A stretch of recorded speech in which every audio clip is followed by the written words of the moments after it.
कोटि कोटि सम्पदाको आचना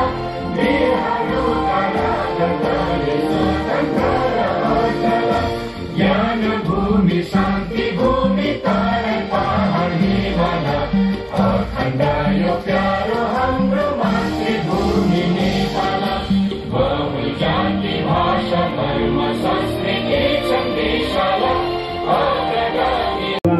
स्वस्ति न पूर्वा विश्ववेदाः स्वस्ति न साक्षरष्टनेमि स्वस्ति न बृहस्पतिर्ददातु। बोले भागवत भगवान को कुंडेश्वर महादेव को।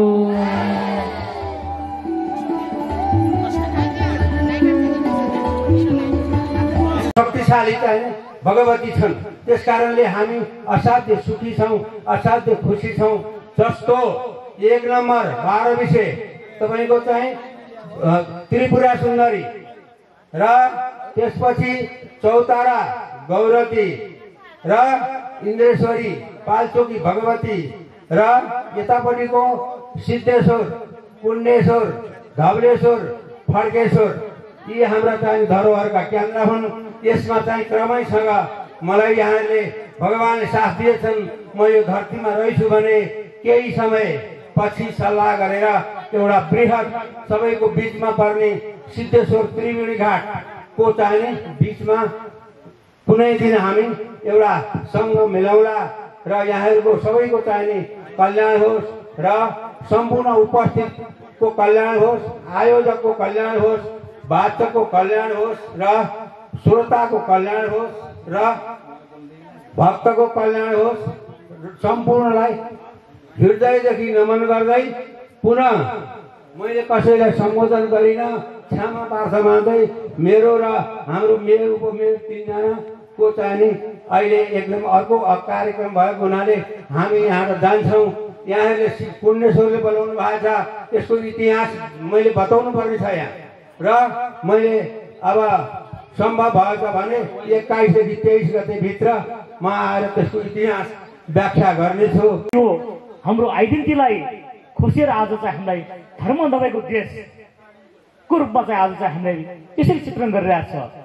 त्यसको बावजुद पनि आज यहाँ चाहिँ सत्ता लगाएर चाहिँ कमसे कम हामी हिन्दूवालामी हौ, हाम्रो धर्म हो, हाम्रो संस्कार छ, त्यसैले यही संस्कारमा हामी हुर्केका छौँ, यो संस्कार हामी जोगाउनु पर्छ भन्ने जुन उद्देश्यका साथ आज यो कार्यक्रम गर्नुभयो। म कार्यक्रम गर्ने सम्पूर्ण यहाँका चाहिँ टिमलाई अनि विशेष चाहिँ हाम्रो आज मेयर साहबलाई धन्यवाद दिन चाहन्छु। उहाँकै पहलमा आज यो भइरहेछ कि हाम्रो धर्म, हाम्रो संस्कार, हाम्रो परम्परा यो चिज यदि जोगिएन भने, यदि जोगाउन सकिएन भने हामी पनि रहँदैनौँ।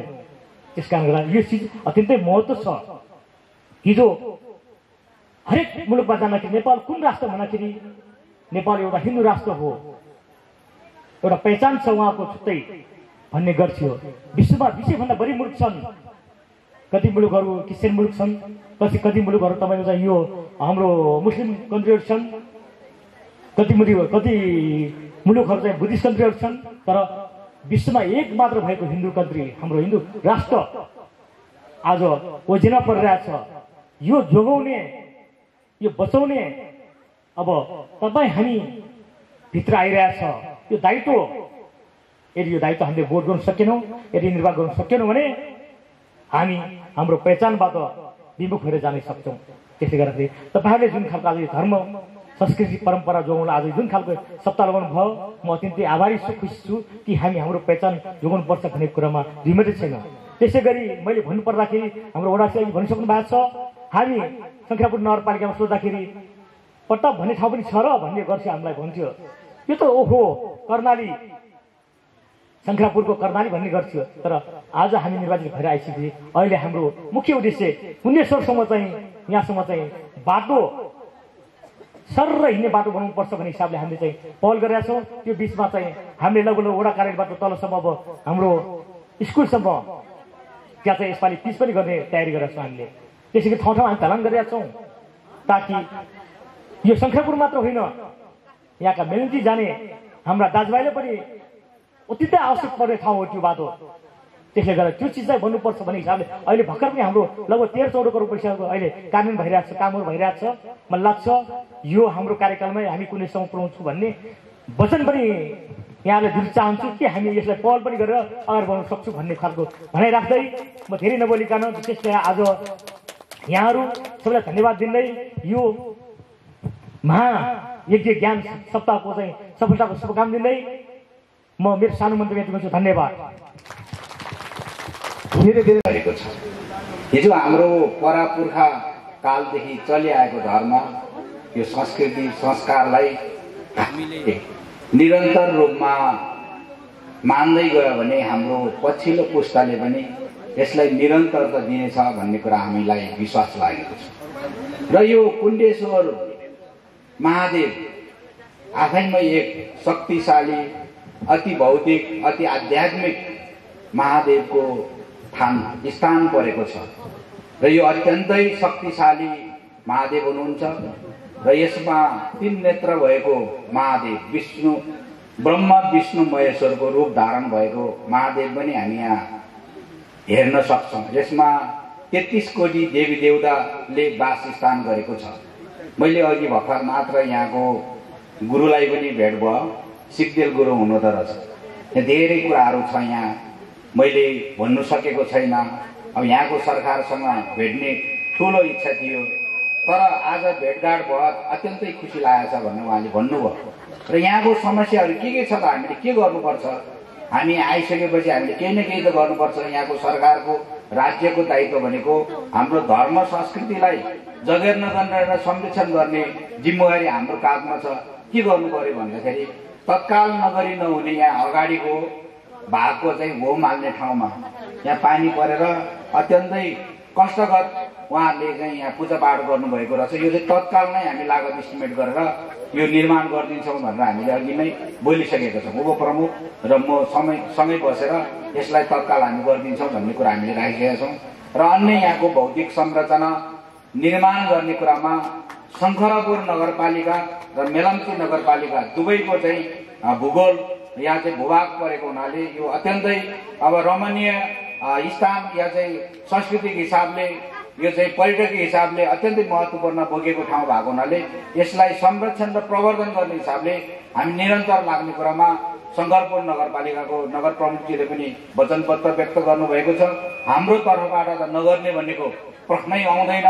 यसकारणले मेलम्ची नगरपालिकाको तर्फबाट मेलम्ची नगरपालिकाको सिमाना भूगोलसम्म हामी यो बाटोलाई स्तर उन्नति गराउने र यहाँको मन्दिरलाई निर्माण र संरक्षण गर्ने कुरामा यो वर्षको बजेटमा हामी लागत इस्टिमेट गराएर बजेट विनियोजन गर्ने कुरामा पनि यही मञ्चबाट यहाँहरूलाई प्रतिबद्ध व्यक्त गर्न चाहन्छु। र धार्मिक स्थल यहाँ मात्रै नभइकन नगरपालिकाभरि 13 वडामा चाहिँ अत्यन्तै महत्त्वपूर्ण धार्मिक स्थानहरू रहेको छ।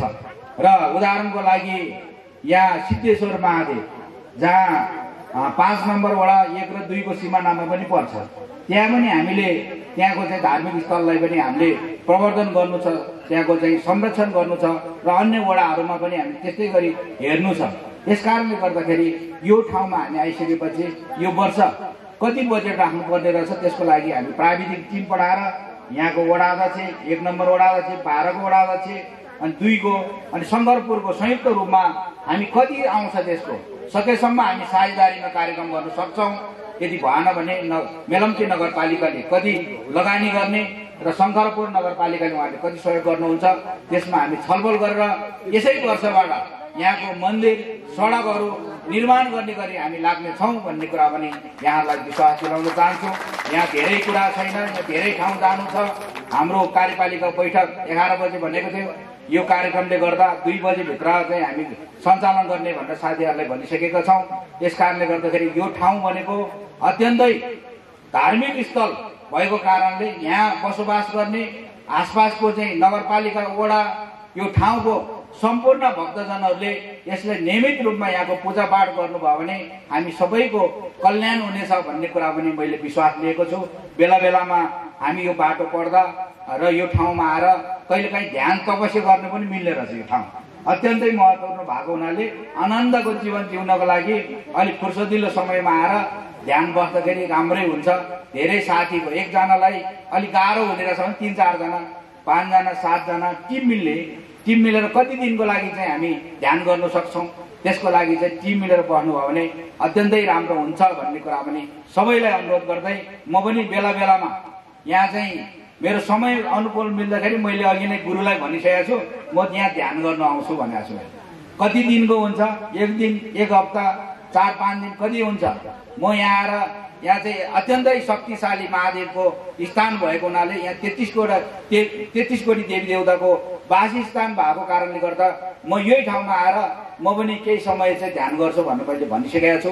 म कुनै बेला आउनेछु भन्ने कुरा पनि यहाँलाई विश्वास दिलाउन चाहन्छु। यहाँको चाहिँ संरक्षण यो प्रवर्धन निर्माण गर्ने कुरामा हामी यसै वर्षबाट बजेटको सुनिश्चित गरेर अगाडि बढ्नेछौँ भन्ने कुरा पनि यहाँलाई मैले वचनबद्ध व्यक्त गर्दै बाटोको पनि अवस्था छ अलि खराब छ। यहाँ मिसिन हामीले अस्ति नै पठाउने भनेको आज आएर यहाँ बाटो केही सरसफाइ भएको छ। यसलाई डबल कटिङ गर्नुपर्छ हामीले, डबल कटिङ गरेर यसलाई ग्राभेल गर्ने काम र कालोपत्रको त अब पछिल्लो कुरा हो। फेरि नेताले बोलिसकेपछि रेकर्ड गरेको हुन्छ, भोलि अर्को पनि चुनाव आउँछ, आउने बेला खोइ त भनेर भन्नुहुन्छ यहाँले।